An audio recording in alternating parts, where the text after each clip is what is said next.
Fala galera, sejam muito bem-vindos a mais uma live aí da LS Concursos. Sou o professor Matheus Mota, auditor fiscal aqui da Cefaz DF, e hoje eu vou estar comandando aí o dia da Semana Apostólica, né? O último dia aí que a gente vai ter de correção de discursivas, esse concurso aí da Cefaz Ceará, né? Que a gente ofereceu uma semana explicando como seria aí uma boa questão discursiva para você escrever e gabaritar a prova da Cefaz Ceará. Deixa eu chegar um pouquinho aqui para o lado para me enquadrar.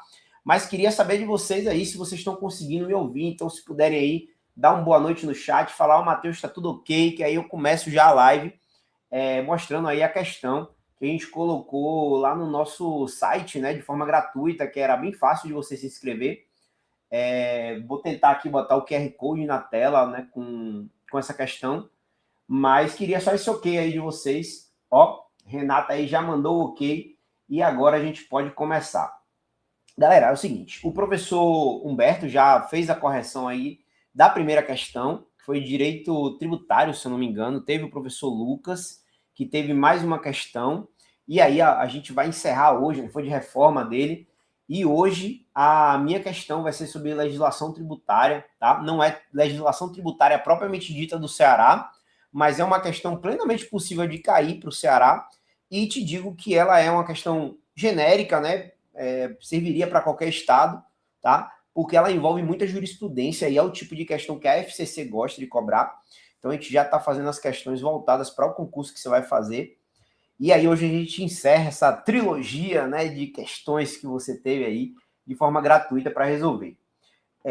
Eu estou aguardando aí o professor Humberto mandar para mim lá o QR Code que a gente colocou na nossa live, tá? A inicial, que aí foi de teoria textual, aconteceu na segunda-feira, e aí depois disso eu já posso começar, tá? Não vou esperar muito também, qualquer coisa eu boto aí ao decorrer da live. E aí vocês podem baixar lá no nosso site dos apóstolos, a gente já está tendo também um curso de discursivas com correção e sem correção. A diferença aí para esse curso gratuito, que a gente já entregou bastante coisa, né? Que botamos 3 questões inéditas e ainda colocamos a parte de teoria textual, né? Que a gente tem 5 PDFs ali que ensina como você escrever uma boa discursiva. E aí, só com esse material aí você já consegue estudar bastante coisa. Obviamente que se você é um cara que já sabe sobre como fazer uma boa discursiva, você não precisaria, né, desse material em tese só para fazer uma revisão, então já vale. Só que a gente botou essa opção lá no site de você comprar o curso sem correção. E aí você vai ter uma quantidade de questões, se eu não me engano, um pouquinho menor, são umas 15 questões, ou são 18, por um preço reduzido também, já que não tem as correções individualizadas em áudio. E nesse curso você também tem as videoaulas, que no gratuito que você recebeu não tem, né? E além disso, no curso sem correção, eu não me lembro agora se a gente colocou 7 mini estudos de caso ou foram 5. Esses mini estudos de caso é para você ter ali uma noção de como é que as jurisprudências são cobradas pelos tribunais. Então a gente coloca uma questão ali que você resolve de 5 a 8 linhas, mais ou menos, dando a solução para o caso concreto. Então, acaba que você vai ter tanto as questões que você são de prova mesmo, como também essas questões menores. Por isso são mini estudos de caso, de jurisprudência, que a gente coloca ali algo que às vezes parece trivial, mas que o judiciário definiu, né, de forma diferente do que poderia ser interpretado para você poder solucionar. Beleza. Já com relação ao curso completo, né, com 5 correções individualizadas em áudio, você tem essas correções que você manda para a gente, é o que você escreveu, a gente corrige, manda lá o espelho para vocês, né, com o que você errou de português, o que você faltou escrever, né, e tudo isso a gente vai falando em áudio, né, eu, o professor Humberto e o Lucas normalmente corrige essas discursivas. Você tem esse contato direto com a gente para você poder tirar qualquer dúvida extra que você, porventura, tenha ali sobre os estudos mesmo de discursiva. E a gente tem 10 mini estudos de caso. São 21 questões 21 questões full mesmo, né, que podem cair na sua prova. Devemos fazer de forma proporcional 7 de questões discursivas, que na prática é a mesma coisa. e mais 14 estudos de caso, tá? Que é o que vai cair na sua prova, tá? Acho que não falta mais nenhum aviso, tá? O professor Humberto já mandou aqui para mim o QR Code para aqueles que ainda não se cadastraram no curso gratuito, tá? Repito, é gratuito. Vocês podem aí tá indo lá no nosso site. Deixa eu colocar aqui na telinha para vocês, que aí vocês pegam. Hoje é o último dia, mas vocês têm acesso aí também às outras lives que a gente fez, tá? E aí, nesse caso, vocês conseguem... deixa eu ver aqui. Vocês conseguem ter acesso aí a esse material, que são as 3 correções, as 3 questões, né? E também o material de discursivas para você aprender a como fazer uma boa discursiva, tá? Vou tirar esse aqui, puxar esse para cá e aqui, terminei, joguei para cá e aí eu vou estar mostrando aqui para vocês. Só um minutinho, pessoal? Não vai demorar não. Sei aí que é véspera de feriado, mas para o concurseiro que está querendo estudar, não pode ser esse docinho todo. Tem que passar pelo perrengue, né? Tem que passar pelo estresse. E aí, trazendo aqui na telinha, tá aí, ó. Esse aqui é o curso o pago, mas eu quero o gratuito. Eu quero esse aqui. Esse aqui é o curso gratuito, tá? Basta você apontar aí na telinha pro QR Code que você vai ter acesso a essas questões. Inclusive essa que eu vou estar corrigindo hoje com vocês, beleza? Se vocês quiserem comprar o nosso curso de discursivas, aí tem, né? Esse aqui, que é o do slide anterior, que tem lá essas correções individualizadas em áudio, né? E se você entrar lá no site, você também vai ter a opção de comprar o sem correção, tá? Já sabem aí qual é o cupom, tá na telinha, né? Aqui. Semana Apostólica, que inclusive vai acabar aí, a gente deve deixar aí até, devia ser até hoje, né? Mas aí eu acho que acredito até amanhã, você ainda consegue comprar com esse cupom de desconto, que dá 20% de desconto nesse valor em cima. Então, já fiquem ligados. Você pode dividir até em 3 vezes lá sem juros no site. Então, fiquem aí à vontade para confiar no nosso trabalho, que a gente tem aí bastante coisa para falar para vocês e ajudar aí na sua aprovação. Beleza? Vou só me botar na telinha aqui de novo para retirar aqui o slide e botar a nossa questão que a gente vai estar corrigindo hoje sobre legislação tributária. Vamos falar aí sobre Lei Candir, sobre vários pontos importantes que a gente tem na legislação tributária geral, tá? Invade um pouco a legislação tributária dos estados, mas a gente preferiu colocar um pouco mais genérico, tá? Que aí não se apega só ao Ceará, porque a gente teria que colocar as alíquotas do Ceará, mas vocês vão entender aí ao longo da nossa live, beleza? Vamos botar na telinha, tá aqui a nossa questão discursiva, tá? Nosso material normalmente tem a capinha aí, e aí vamos agora para a questão. Se vocês tiverem, estiver tudo ok, né? Inclusive vocês estiverem conseguindo ver aí para ler, ou tiverem com material, mas é bom estar sempre lendo ali, pelo que eu vou circular algumas coisas, coloquem no chat ali, se tiver incomodando alguma informação aí que deveria estar melhor na apresentação, tá bom? Vamos lá. Essa questão é de legislação tributária estadual, tá? E ela começa no seguinte: o senhor Lucas Danadão, e aí eu já quero chamar a atenção, já que a gente está falando, não está aqui só pelo conteúdo, a gente está aqui também para estudar como fazer uma boa discursiva, eu vou estar colocando alguns pontos, né, já para você entender como é que funcionam as coisas.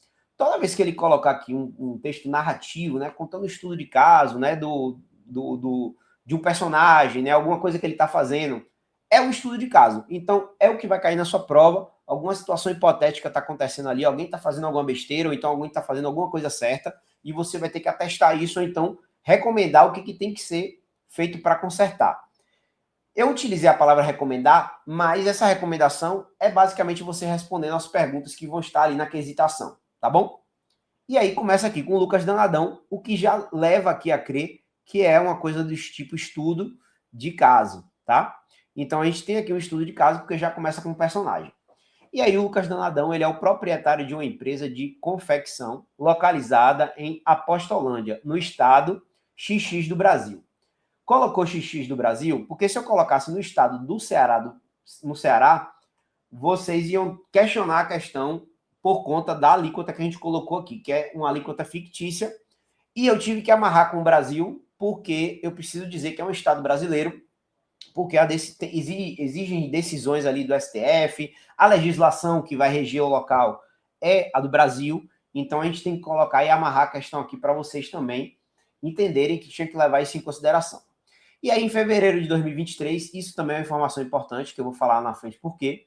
Após notar um aumento expressivo nos seus custos operacionais, Lucas verificou que a conta de energia elétrica, então aqui até a mercadoria que a gente tem que levar em consideração está colocada aqui em jogo, né? De sua empresa estava sendo tributada pelo ICMS com alíquota de 27%. Então eu já fixei a alíquota de 27%, não precisa ser a do Ceará, já que a gente está falando do estado XX do Brasil, mas já disse que é 27%. Enquanto a alíquota geral do imposto, o que a gente chama de alíquota modal, que é aquela alíquota que, tipo assim, se não tiver uma alíquota fixada para nenhuma das mercadorias citadas na questão, você vai ter que usar a alíquota modal. E a alíquota modal é aquela que é demais produtos. Então, a legislação, muitas das vezes, fixa a alíquota para bebida alcoólica, ou então refrigerante, bota ali para cosméticos, às vezes coloca ali para alguma coisa sobre vestuário, às vezes fogos de artifício, às vezes para tabaco, mas se não houver uma alíquota específica para aquela mercadoria, usa-se a alíquota modal, porque senão seria impossível o Estado fixar a alíquota para cada um dos produtos, porque são os mais diversos no país, beleza? Show! E aí, a alíquota geral ou modal do imposto é de 20%. A companhia de energia elétrica desse estado XX, ou seja, tem uma companhia elétrica lá na Bahia, né, meu estado, é a Coelba. Aqui no Distrito Federal é a Neoenergia. Apesar de lá na Bahia ser Neoenergia Coelba, mas é só para vocês entenderem, né, e relacionarem com a companhia de energia elétrica local, e você entender que essa companhia de energia elétrica tem ali, ela está questionando certas coisas, porque o Lucas, que é consumidor, ele está querendo também resolver a vida dele, beleza? Show! E aí essa companhia de energia elétrica, considerada pela legislação tributária estadual como uma empresa contribuinte de direito, ou seja, existe contribuinte de direito e contribuinte de fato. Contribuinte de direito é o que a legislação determina que vai ser o contribuinte do imposto. Como existe um imposto indireto, que é o ICMS, é um exemplo dele, a gente também tem a figura do contribuinte de fato, que somos nós consumidores, beleza? Show. Ela informou que não tinha culpa, no caso, pois a empresa apenas repassava o valor do imposto que era cobrado pela Secretaria de Estado de Fazenda ao consumidor final, para ele arcar com o custo tributário, mesmo não sendo ele o contribuinte de direito. Certo? Beleza. Inicialmente, Lucas procurou a Secretaria de Fazenda do Estado para questionar a alíquota diferenciada, mas recebeu como resposta que, a resposta da Cefaz, a legislação estadual previa a aplicação da alíquota majorada sobre o fornecimento de energia elétrica, pois o consumo da empresa era superior ao limite estabelecido para clientes residenciais e pequenos consumidores. Além disso, a autoridade fazendária, que era eu, Matheus Traquino, que havia acabado de tomar posse no cargo, argumentou que, em função da competência privativa do Estado XX do Brasil para legislar sobre os impostos, como o ICMS, essa tributação diferenciada era uma escolha legítima para o ente federado, justificada, inclusive, pela capacidade contribuinte dos contribuintes de alta demanda. Então, veja, o auditor fiscal disse que eu posso cobrar esse valor de 27%, porque os estados são livres para legislar como quiserem, para botar a alíquota que quiser, e, inclusive, a energia elétrica cobrada nesse patamar se justifica porque você, Lucas, é um cara que consome muita energia, então você tem capacidade contributiva. Se você é um cara que consome muita energia, teoricamente você é um cara que deveria arcar mais com os custos, né? E aí seria uma alíquota maior. Beleza? Show. Diante da negativa administrativa, que ele estava querendo diminuir o valor da alíquota, né? Lucas Danadão consultou um jovem advogado tributarista, Humberto Pimpão, que havia acabado de passar na OAB, mas se dizia ser muito estudioso e atualizado. Assim, após uma análise preliminar, Humberto Pimpão informou que a cobrança da alíquota majorada era válida, pois a energia elétrica não era expressamente reconhecida como um bem essencial para fins de tributação diferenciada. Segundo ele, o Estado tinha autonomia para fixar alíquotas diferenciadas conforme o consumo, aplicando tributos mais elevados a grandes consumidores como indústrias e comércios, sem que isso violasse a Constituição. Com base nessa explicação, Lucas Danadão decidiu não questionar a cobrança e continuou pagando a alíquota de 27%. Beleza? Alguns meses depois, em uma conversa com outro empresário do setor, Lucas Danadão descobriu que algumas empresas já haviam obtido decisões judiciais favoráveis dos advogados para reduzir a alíquota do ICMS sobre a energia elétrica. Intrigado, ele resolveu consultar um dos advogados dessa empresa que o orientou a entrar com essa ação judicial. Sendo assim, sentindo-se prejudicado pela orientação errada recebida anteriormente, Lucas Danadão ingressou com uma ação judicial em novembro de 2023 para questionar a cobrança indevida e pleitear a restituição dos valores pagos a mais em relação à incidência do ICMS sobre sua conta de energia elétrica. Até aqui, tudo bem, né? Só fizemos uma leitura da questão. Antes de eu passar para a questão, efetivamente, eu quero trazer alguns pontos aqui para você. Vamos lá. O primeiro ponto é você saber que o ICMS, né, ele é cobrado sobre mercadorias ou sobre um serviço específico, que é o de transporte intermunicipal e interestadual ou o serviço de comunicação, certo? Onerosa. Então, tem esses pontos para você levar.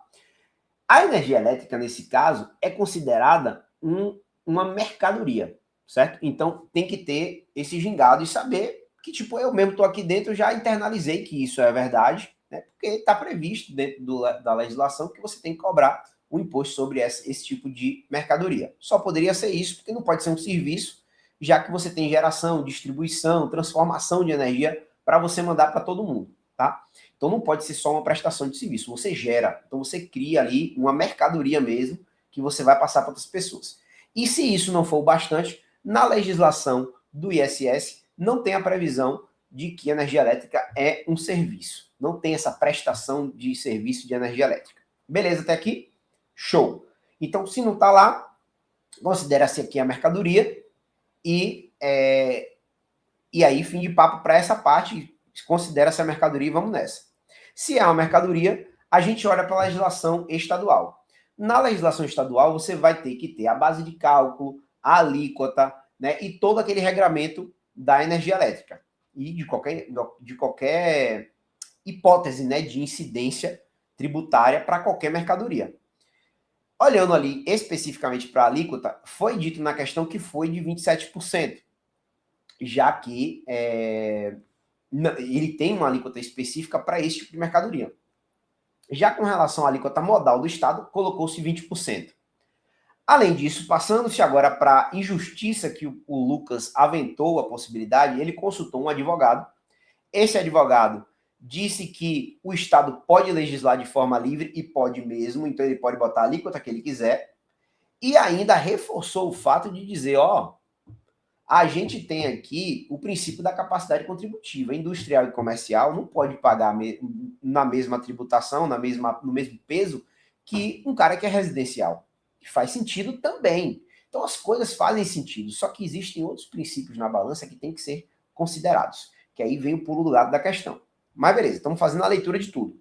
Além disso, teve a questão da Secretaria de Estado de Fazenda, que em uma consulta também disse que ele podia colocar de 27%, estava previsto na legislação, e é isso daí mesmo. Não tem o que fazer.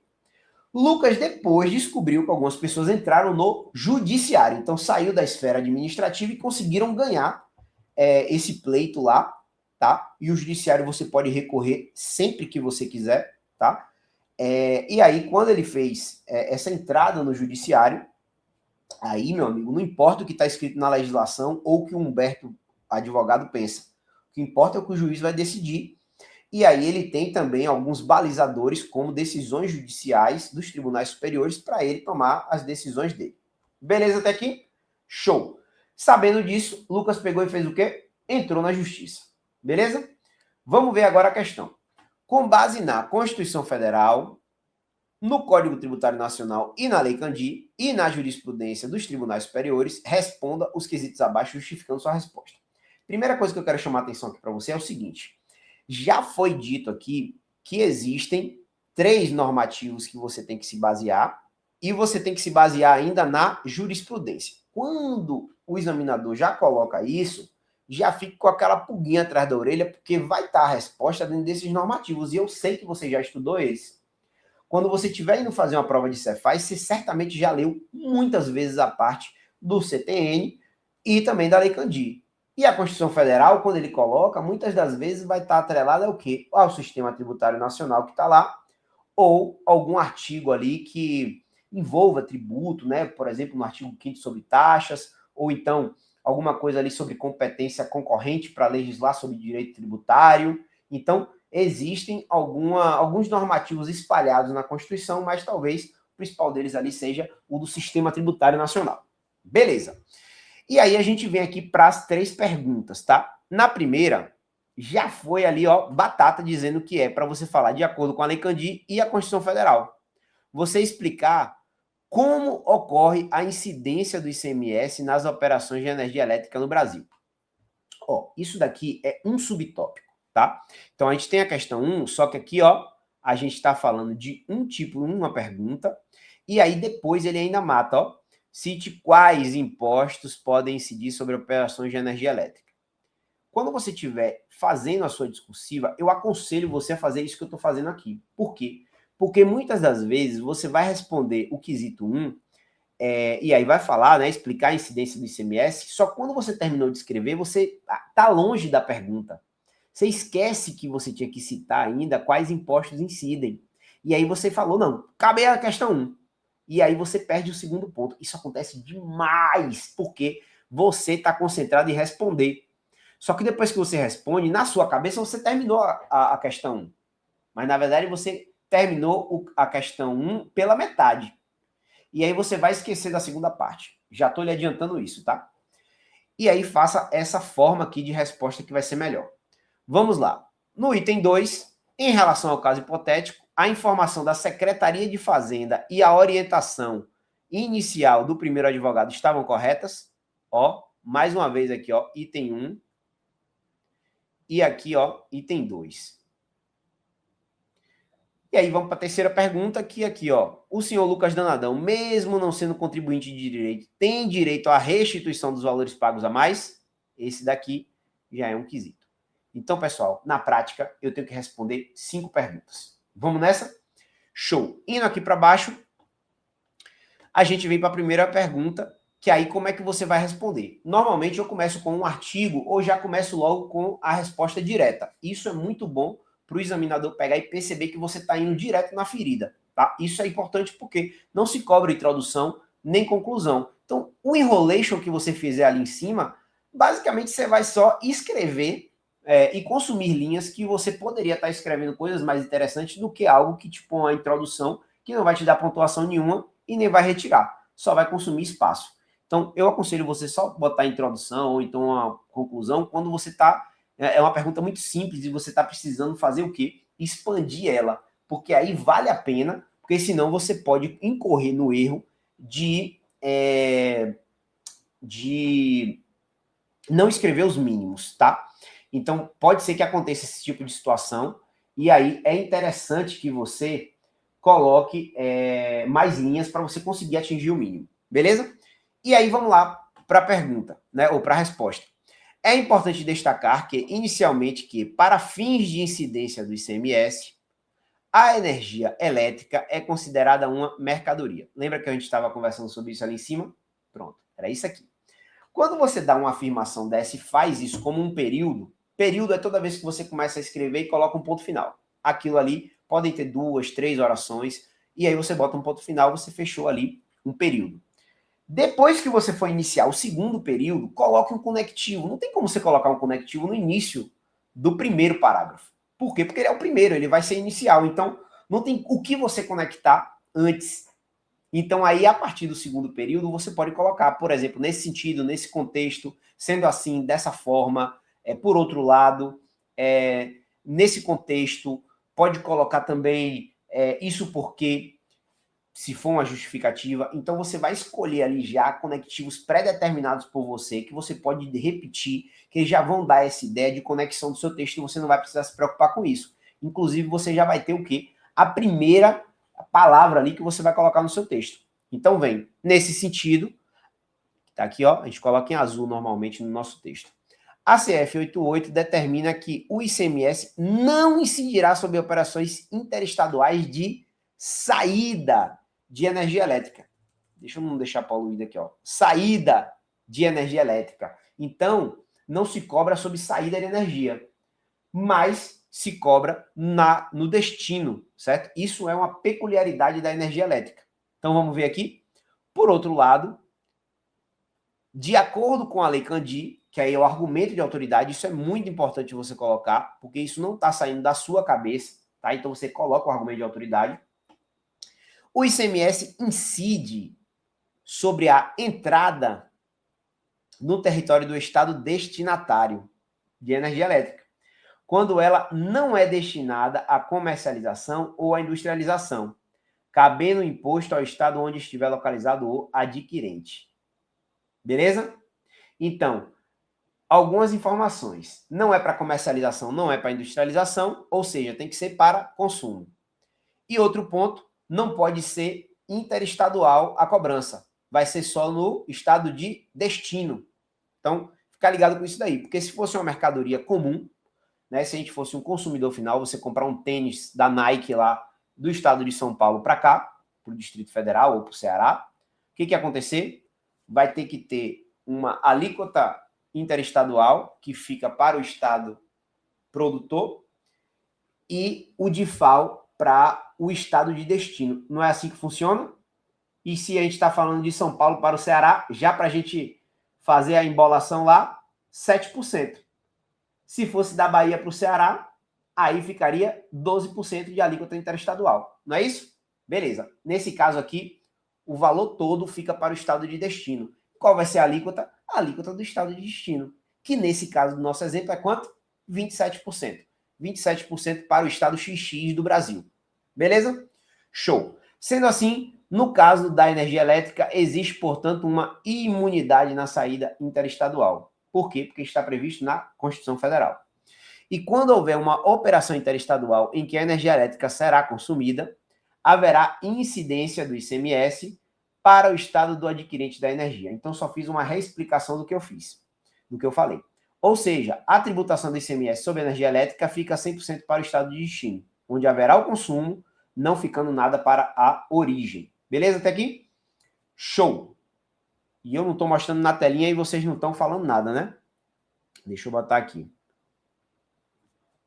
Eu estava falando aqui, ó, só repassando as informações. É porque vocês devem estar acompanhando com o material, né? Aí vocês não estão sentindo falta. Mas vamos lá. A energia elétrica aqui, ó, é considerada mercadoria. Tem aqui o conectivo, porque a gente está iniciando o primeiro período, tá? Coloca aqui que ela não vai incidir sobre operações interestaduais de saída, certo? Por outro lado, de acordo com a Lei Candir, argumento de autoridade, o ICMS incide sobre a entrada no território do estado destinatário, quando ela não é destinada ao quê? Nem a comercialização, nem a industrialização, ou seja, consumo final. Cabendo o imposto ao estado onde estiver localizado o adquirente. Sendo assim, caso a energia elétrica, no caso da energia elétrica, existe, portanto, uma imunidade na saída, certo? E quando houver uma operação interestadual em que a energia elétrica será consumida, haverá o quê? Uma incidência do imposto e ficando para o estado o quê? Adquirente da energia, ou seja, o estado destinatário. Ou seja, a tributação de ICMS é 100% do destino, onde haverá o consumo, não ficando nada para a origem. Continuando mais aqui embaixo, ó, mais um conectivo, porque a gente está fazendo interparágrafos.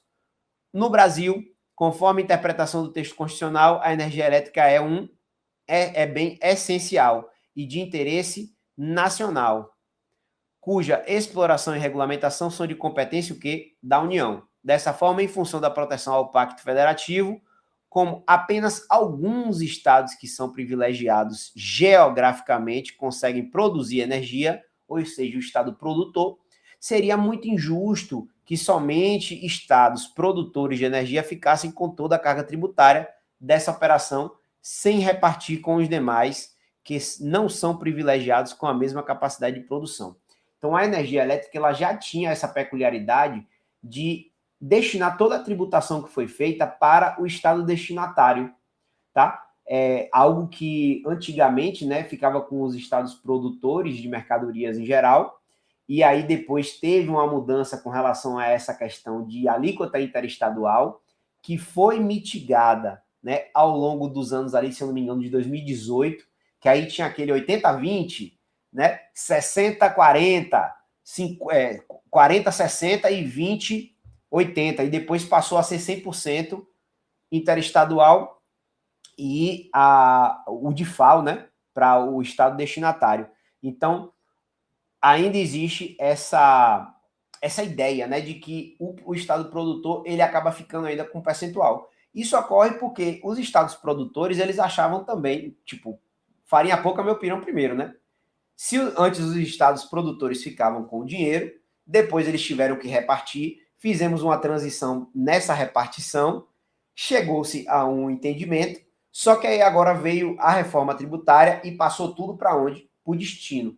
Então, muitos estados que são produtores, eles são prejudicados nessa reforma, apesar de isso acontecer por muitos anos ainda, e muito provavelmente a gente vai conviver com essa transição para o resto das nossas vidas, que é uma transição que, se você pegar como um todo da reforma, ela só fica efetiva ali depois de 45 anos, se eu não me engano, e pode ter até mais para outra, ou transição para outras coisas, que não só esses 45 anos, que eu acredito que seja essa repartição, né, de tributação, né, e a União complementando com o que os estados vão perder ao longo desse caminho aí, por conta dessas mudanças, né, da tributação no destino, tá?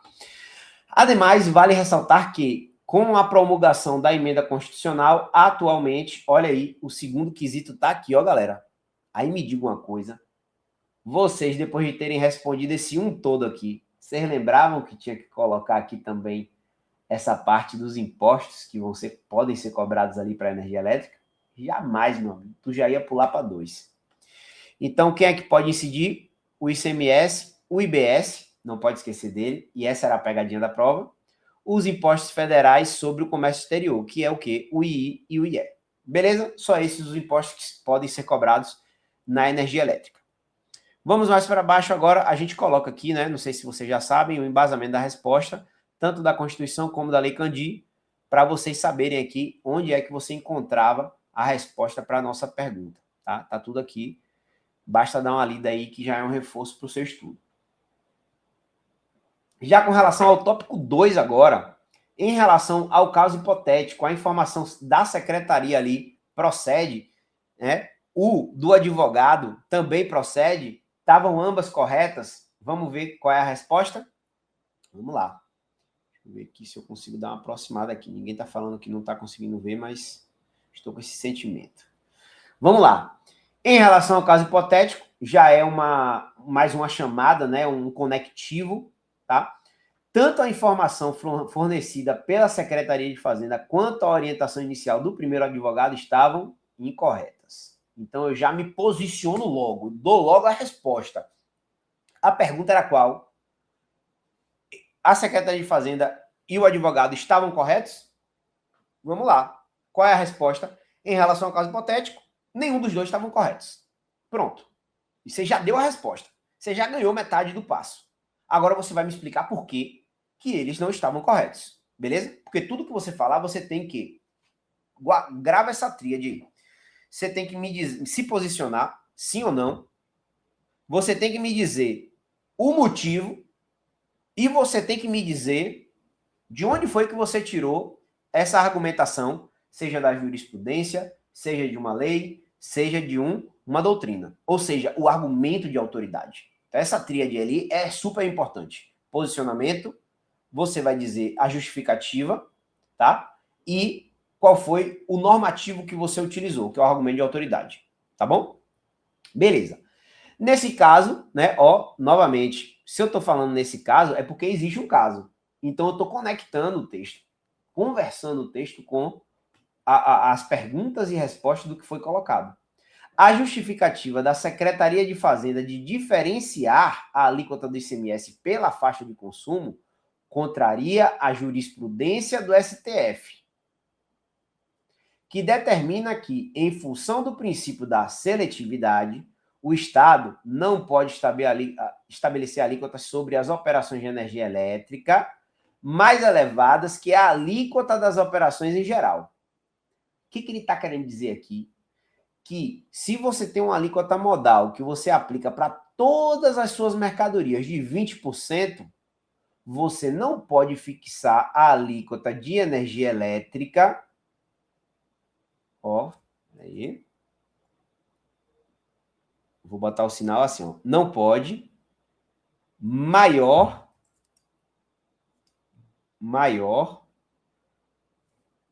do que esses 20%. Então, isso daqui você não pode ser maior do que 20%. Certo? Botei o sinal de diferente ali, né? Mas peraí. A alíquota não pode ser maior do que 20%. O que importa dizer que, se eu colocar aqui uma alíquota, por exemplo, de 17% para a energia elétrica, ó, meu amigo, isso daqui está dentro da regra do jogo. Você tem autonomia para fixar sua alíquota, isso é verdade, desde que não seja acima, abaixo, né, da alíquota interestadual, exceto se tiver o CONFAS dizendo que pode. Então, acima da alíquota interestadual seria o mínimo. E o máximo que você tem que ter é o quê? A sua alíquota modal. Que aí eu vou colocar aqui, ó, a alíquota, vou botar assim, ó, o modal. Qual é o modal nesse caso? 20%. Esse daqui é o máximo que você pode colocar. Então, se eu colocar 27%, eu posso. Agora, como na questão falou de 27%, ó, você não pode colocar essa alíquota. Porque só pode, no máximo, 20%. Por quê? Porque o STF já disse que não pode ter uma alíquota de energia elétrica acima das alíquotas das operações em geral, que é a famigerada alíquota modal, tá? Da mesma forma, o advogado, certo? Também errou ao não reconhecer que a energia elétrica não era expressamente reconhecida como um bem essencial. Isso porque a Lei Candir, olha o argumento de autoridade, ó, já me posicionei aqui, ó, cadê o posicionamento? O advogado errou, me posicionei, certo? Aí veio aqui a Lei Candir, certo? Para eu poder colocar o argumento de autoridade. E aqui eu disse, ó, que foi recentemente alterada pela Lei Complementar 192 e passou a definir a energia elétrica como um bem essencial, indispensável, e não pode ser tratada como um bem supérfluo. Galera, coloquei o posicionamento, então ele errou, que é o que a pergunta tá fazendo, né? Ele errou ou tá correta a posição dele? Errou. Segundo ponto, argumento de autoridade. De onde é que é o normativo que a gente está tirando? Lei Candir. Terceiro ponto, explicou o motivo. Por quê? A Lei Candir foi alterada e aí, nesse caso, você não pode fazer essa fixação de alíquota acima da alíquota modal. Beleza até aqui? Show! Próxima e última pergunta, né? Antes disso, a gente bota aqui o embasamento, bota aqui a jurisprudência do STF que fala, tem aqui novidade legislativa da Lei Candir, tá? E, recentemente também, a gente tem agora o 18A lá do Código Tributário Nacional, tá? Que você poderia ter colocado também na sua resposta. Beleza. Ó, tem mais coisa aqui. Tá aqui, a alteração da Lei Candir também. Mais uma, né? A gente colocou aqui em cima a 194, né, que foi a novidade, e aqui a gente colocou o que foi alterado lá, que foi o 32A. Beleza. Indo aqui mais para baixo, o último item. Ó, pessoal, Quando você passou de um parágrafo para o outro, você vai colocar o quê? Mais um argumento de autoridade. E aí, nesse caso, eu coloquei o por fim. Poderia ter colocado o portanto, poderia ter colocado outro, tá? Em suma, por exemplo. Mas coloque sempre conectivo, porque dá a ideia de que você estava escrevendo outras coisas que estão conectadas com o seu texto e o texto é único na hora do examinador corrigir, beleza? Então, por fim, com base no artigo 166 do CTN e na jurisprudência dos tribunais superiores, ó, coloquei aqui, pessoal, ó, novamente, o argumento de autoridade. Isso daqui também é um argumento de autoridade, tá? Lucas Danadão tem direito à restituição dos valores pagos indevidamente. Ó, não é a pergunta? Tem direito ou não tem? Então, eu já falei aqui, ó, que tem. Então, eu fiz o quê? O posicionamento. Tá aqui o argumento de autoridade. E agora eu vou explicar por que ele tem esse direito. Nesse contexto, mais um argumento de autoridade, ou mais um conectivo, né? Toda vez que você tiver aqui, ó, o período fechando. Nesse contexto, o STJ entende que o consumidor final de energia elétrica, na condição de contribuinte de fato do tributo, ou seja, quem é esse cara aqui, o contribuinte de fato? Lucas, não é isso? Porque é o cara que efetivamente tem, sofre o encargo, não é isso? E é de tributo indireto, possui a legitimidade ativa para exigir a restituição de indébito. Sendo assim, vale destacar que o ICMS é um tributo indireto e quem assumiu o encargo financeiro desse imposto foi o contribuinte de fato, senhor Lucas Danadão. Então, pessoal, essa tríade vai ser sempre essa. Você vai botar o seu posicionamento, argumento de autoridade e você vai explicar por que você seguiu aquela linha. Beleza? Bom, mais embaixo aqui a gente tem o embasamento da resposta, que é uma jurisprudência e também do CTN. Está aqui o CTN e está aqui a súmula do STF. O próprio Ricardo Alexandre, né, que é um professor fantástico aí de direito tributário.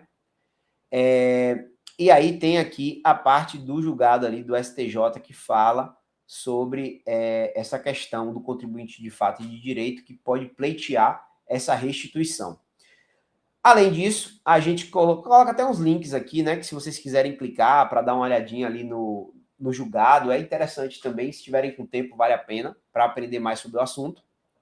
E, obviamente, a gente traz aqui dentro das 30 linhas que foram colocadas para poder resolver esse tipo de questão, tá? Aí já é um pouco mais enxuto, mas lá em cima a gente deixa um pouco mais aberto, porque o que vale lá mais é conhecimento. E aqui a gente faz o arremate para dizer, ó, isso daqui seria o ideal se você tivesse colocado na sua prova, tá bom? Show! Galera, a gente está terminando a nossa live, mas quero dizer que percebam que para você escrever, primeiro você tem que ter o conhecimento dos conhecimentos específicos da sua prova. Senão não vale a pena você pegar e partir direto para a discursiva.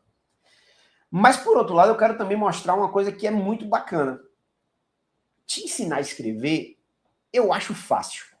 Por quê? Eu vou te ensinar o que você tem que colocar na sua discursiva, certo? Eu vou te ensinar quais são as primeiras palavras que você vai colocar, como você vai colocar, como você vai organizar em termos de parágrafos. A única coisa que eu preciso é que você tenha o conhecimento dos conhecimentos específicos. Leia-se ali direito tributário, legislação tributária, contabilidade avançada e custos, e tem influência de dados e finanças públicas, se eu não me engano. Acho que é isso lá na Cefaz Ceará. Então, eu preciso que você tenha conhecimento disso. Se você tiver, né, você é um candidato muito bom para poder fazer um curso de discursiva bacana e você se sair bem. Eu te garanto que se você fizer esse curso de discursivas pela metade, você já chega bem para poder responder uma questão discursiva que você tem ali pelo menos a resposta na cabeça, você tem a ideia, e você vai saber se você estiver estudando muito bem ali para essa prova objetiva, que aí a preparação fica completa, tá? Então confie que, tipo, formalmente você vai saber responder. Você só precisa buscar esse conhecimento que na parte das objetivas, que é o que você já vai fazer ao longo desse período até 1º de agosto, tá? E também você escreva. Porque se você não escrever, você não vai ter a mesma percepção que você tem quando você estuda para a objetiva, porque lá você vê a resposta e marca a correta. Aqui você não vê a resposta. Você tem que ter técnica para poder responder, que aí eu já te dei até algum passo a passo aqui da tríade, mas ao mesmo tempo você também tem que ter o conhecimento da resposta, o posicionamento. E sinceramente, quem estuda bem, ele consegue se posicionar bem na discursiva. Ele só não pode esquecer das técnicas, porque às vezes até ele sabe o assunto, mas para escrever ele pega e se embanana todo. E aqui é isso que a gente entrega. É você não se embananar em coisas que você sabe responder, certo? Então confie nesse processo que vai dar tudo certo. Vou deixar só mais um pouquinho aqui a questão lá do... para vocês poderem... Quem perdeu, né, a questão do QR Code, mas quem quiser tirar mais alguma dúvida também pode tirar aí na própria live, que eu ainda estou aqui. Se vocês não tiverem mais dúvidas, aí, nesse caso, podem tirar depois lá no WhatsApp, quem estiver assistindo depois a live, tá? Mas tá aqui o QR Code, né? Botei aqui na telinha só para vocês verem, para apontar lá, né? Aponta aí no QR Code, vocês conseguem pegar esse material gratuito ainda, só fazer a matrícula. E quem quiser comprar o curso, tem o com e sem correção, que você pode pegar lá no nosso site, tá? E aí o QR Code é outro, que é esse daqui. É só colocar aqui, ó, Semana Apostólica como um cupom, que aí vai dar certo e vocês vão conseguir aí ter 20% de desconto na compra desse curso com 5 correções individualizadas em áudio e tem aí 20 questões discursivas inéditas voltadas para a prova específica aí da Cefaz Ceará e também 10 mini estudos de caso para vocês entenderem um pouco mais sobre jurisprudência e como se comportar, que era, inclusive, um dos temas que tinham aqui nessa questão que a gente trouxe. Beleza? Deixem um like aqui, se inscrevam no canal, é muito importante aí para a gente que tem esse apoio. Beleza? Contem comigo aí, qualquer coisa, me adicionem lá no Instagram, tá? @Mateus com TH, Mota com 2 T's, .concursos. E aí, pode tirar lá no direct qualquer dúvida se você estiver assistindo depois. Beleza? Contem comigo, vamos nessa que a semana só vai começar na segunda já o curso em definitivo, então você ainda tem tempo aí para poder comprar e pegar ali ó, o passo a passo. Se você já comprou, aguarda um pouquinho que a gente está alimentando o nosso novo site e aí vamos estar colocando conteúdo bom para você. Mas já tem os vídeos lá para você assistir de como escrever uma boa discursiva e conjuntamente com esse material teórico, que inclusive você já conseguiu ganhar ele nesse curso gratuito, você já vai conseguir aí ter uma visão muito boa de como fazer uma boa discursiva. Espero que a semana tenha sido um sucesso, tá? Para você conseguir escrever, destravar aí na discursiva e perder esse medo bobo, né? Mas eu sei que ele é real, de como escrever uma excelente discursiva na sua prova, que faz toda a diferença. Comigo eu subi 103 posições aqui na Cefaz DF. Espero que aconteça a mesma coisa com você. Um grande abraço e até a próxima.